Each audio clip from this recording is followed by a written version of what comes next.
tonight. It is round 2 of the GOP debate. It'll be in California, and we've got 7 there. North Dakota Governor Doug Bergman, former New Jersey Governor Chris Christie, Florida Governor Ron DeSantis, former ambassador and former South Carolina Governor Nikki Haley, doing quite well. Vice President Mike Pence, former vice president, will be there as well, along with biotech entrepreneur Vivek Ramaswamy and Senator Tim Scott of South Carolina. Joining us now to talk a little bit more about this is Jon Hartley, political strategist and commentator with Young Voices. Jon, welcome in. Thanks for being here. Thanks for having me. So we will know and see that Donald Trump will be vacant once again. He's leading by so many points inside the run from the GOP. So why show up and risk anything? He now is polling real nice, according to the latest ABC poll, 10 points ahead of Joe Biden, if in fact the election were today.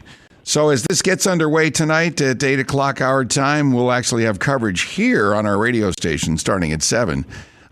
Your thoughts on who needs to shine the most and who will show up with that kind of, both guns ablazing kind of attitude? Well, it's a great question. Somebody needs to shine. There's 7 candidates on the stage. Trump won't be one of them. It's so important to remember the big elephant in the room, which is, Trump is ahead by 30% in Iowa, 30% in New Hampshire, 40% nationally. And so I think at the debate tonight, you got to ask, who could that potential superstar breakout be?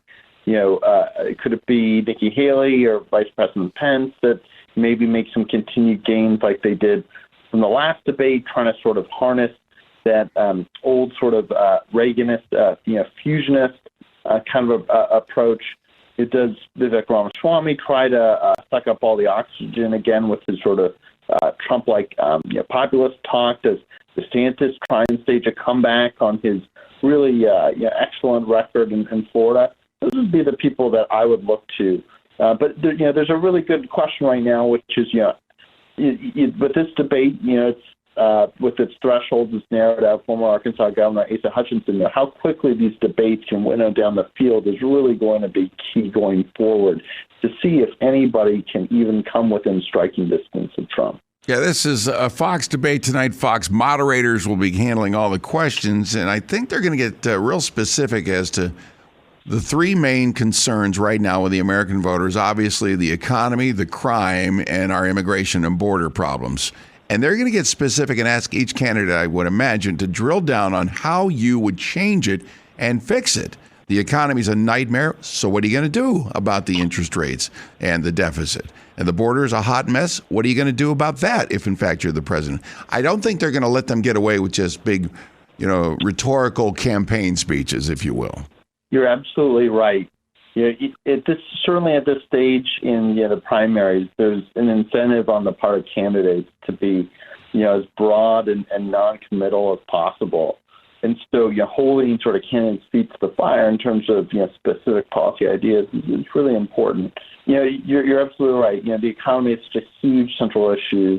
We're running a $2 trillion deficit. 10% of GDP. If there's no war or pandemic going on. We've got inflation that's the highest it's been in decades, high interest rates, serious problems along the southern border. And it is interesting because there is, I think, quite a bit of disagreement on these issues of trade and immigration within the GOP. This is something that's really been going on for the past 8 years since Donald Trump sort of rose in the 2016 primaries and trying to sort of challenge the existing Republican consensus.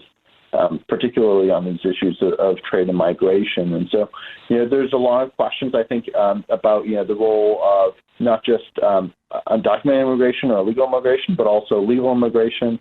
And, I personally think it's a bit short-sighted to try and ban all legal immigration. I think it's legal. You think about migrants from countries like India, how much they contribute to innovation within the U.S.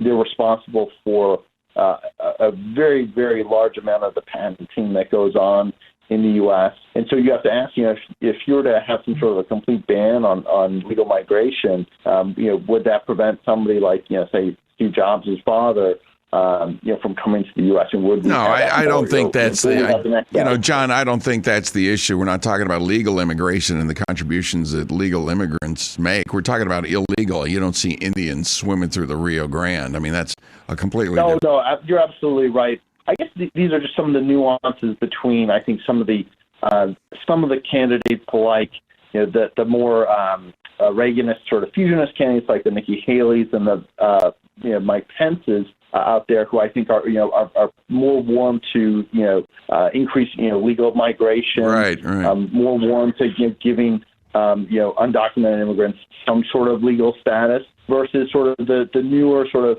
the candidates that represent kind of the new right. So let's say Vivek Ramaswamy, or even potentially former Governor Ron DeSantis. So I think Ron DeSantis is more of a unifier, which is kind of what makes him very attractive, is that he's able to kind of unite the different clans of the GOP. But I think if you were to look at hard and ask them some harder questions, my guess is that they would probably take a more tougher stance on certainly on undocumented migration.